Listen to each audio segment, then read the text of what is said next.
Sosok Goliat Tabuni, Panglima KKB Papua yang dijuluki penjabut nyawa warga sipil, dikenal sadis. Mengenal sosok Goliat Tabuni, sang pimpinan KKB Papua yang dijuluki sang penjabut nyawa warga sipil di Bumi Cendrawasih. Nama Goliat Tabuni mungkin sudah tak asing lagi, aksi terornya sudah terjadi di mana-mana dan dikenal sadis saat menghabisi korban. Kabar terbaru, Goliat Tabuni memerintahkan anggotanya untuk menembak mati setiap petugas telekomunikasi. Dilansir dari surya.co.id dari Markas Pusat Komnas TPNPB OPM, Goliat Tabuni dan Komandan Operasi Lekagak Telenggen mengeluarkan perintah operasi tembak semua orang Indonesia yang pasang jaringan telekomunikasi di seluruh tanah Papua. Goliat Tabuni menjelaskan bahwa Papua Intelligence Service TPNPB OPM mendapat informasi bahwa perintah Indonesia membangun jaringan telekomunikasi di seluruh pelosok Papua, termasuk di semua fasilitas publik, diantaranya adalah sekolah-sekolah. Menurutnya, program tersebut untuk mendukung operasi TNI Polri di tanah Papua karena selama ini gagal. Jadi, kami perintahkan tembak mati dan bakar semua fasilitas telekomunikasi, tegas Goliat Tabuni.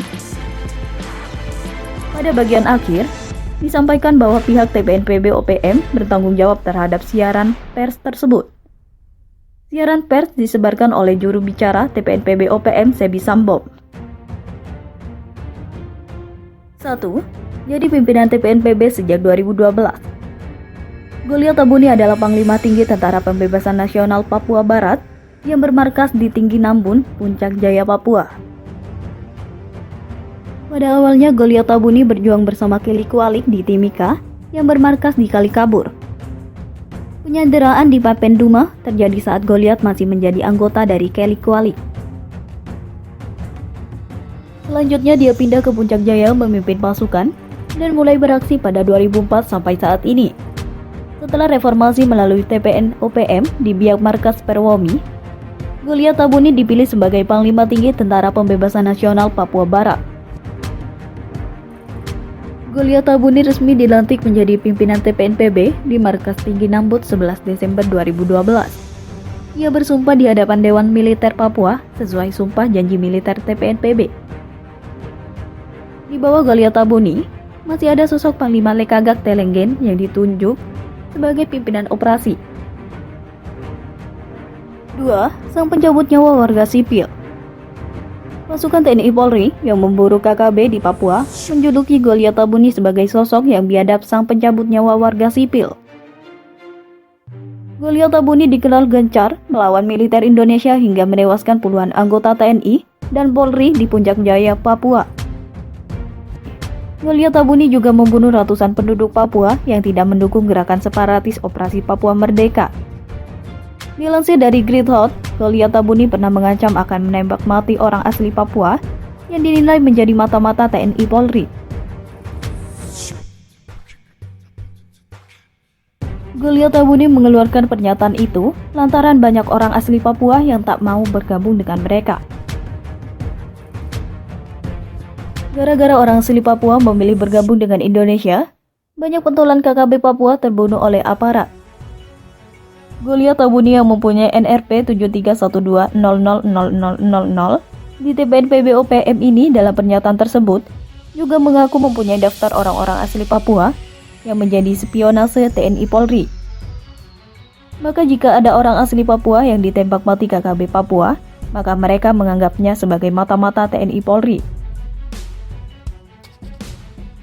Goliat Tabuni juga mengklaim mata-mata TNI Polri itu menyamar sebagai guru, tenaga medis, PNS, pedagang kaki lima, pedagang asongan, tukang ojek, sopir angkutan, sopir rental, penjual es keliling, penjual pakaian keliling, penjual tiket, penjual pulsa, konter HP, pendeta, majelis gereja, pengelola rumah makanan, tukang bangunan, tenaga kerja proyek infrastruktur, jurnalis, dan lain-lain.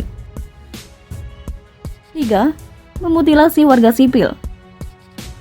Seorang anggota KKB Papua bagian dari Goliat Tabuni telah menembak mati lalu memutilasi warga sipil tak bersalah pada 2020 silam.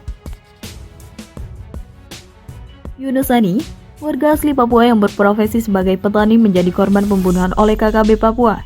dari organisasi Papua Merdeka pada Jumat 29 Mei 2020 silam.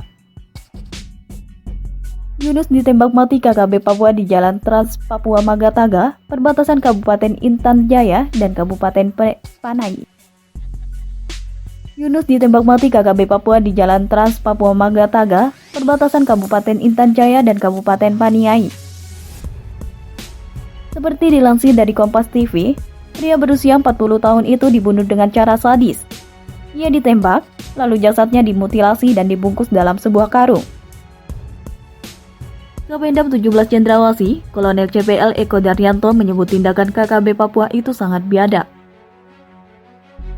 KKB Papua OPM seakan menebar virus mencabut nyawa para warga asli Papua yang berada di bumi Papua. Ini sangat biadab dan tentu tidak benar, kata Kolonel CPL Eko Daryanto melalui keterangan resminya pada Sabtu, 6 Juni 2020. 4. Tembak TNI. Seorang anggota TNI dari Satuan Yonif 715 Matualito bernama Letda Insrudi Sipayung tertembak saat kontak senjata dengan KKB Papua Goliat Tabuni. Insiden baku tembak antara personel TNI dengan KKB itu terjadi di distrik Gome, Kabupaten Puncak, Papua pada Minggu, 15 Agustus 2021. Seperti dilansir dari Kompas TV dalam artikel detik-detik pasukan TNI disergap saat patroli KKB langsung menembak Letda Rudi Sipayung. Damren 173 PVB Matualito, Dirjen TNI Iwan Setiawan, mengungkapkan kejadian itu terjadi ketika personel Yonif 715 Matualito tengah berpatroli lalu disergap KKB di distrik Gome. Saat penyerangan tersebut, kata Iwan, KKB langsung melepaskan tembakan ke arah para personel TNI yang sedang berpatroli itu. Karena serangan mendadak tersebut, salah satu personel TNI, Ledain Rudi Sipayung, mengalami luka tembak dalam kejadian itu. Memang benar terjadi kontak tembak di Gome hingga menyebabkan satu prajurit dari Yonif 715 Matualito terluka tembak, kata Iwan saat dihubungi melalui sambungan telepon, Senin, 16 Agustus 2021. Iwan mengungkapkan, pihak yang melakukan penyergapan terhadap personel TNI itu merupakan kelompok pimpinan Goliat Tabuni. Mereka diketahui sudah bergeser dari distrik Tinggi Nambut, Kabupaten Puncak Jaya ke distrik Gome. Wilayah Gome kini dikuasai kelompok Goliat Tabuni, kata Iwan.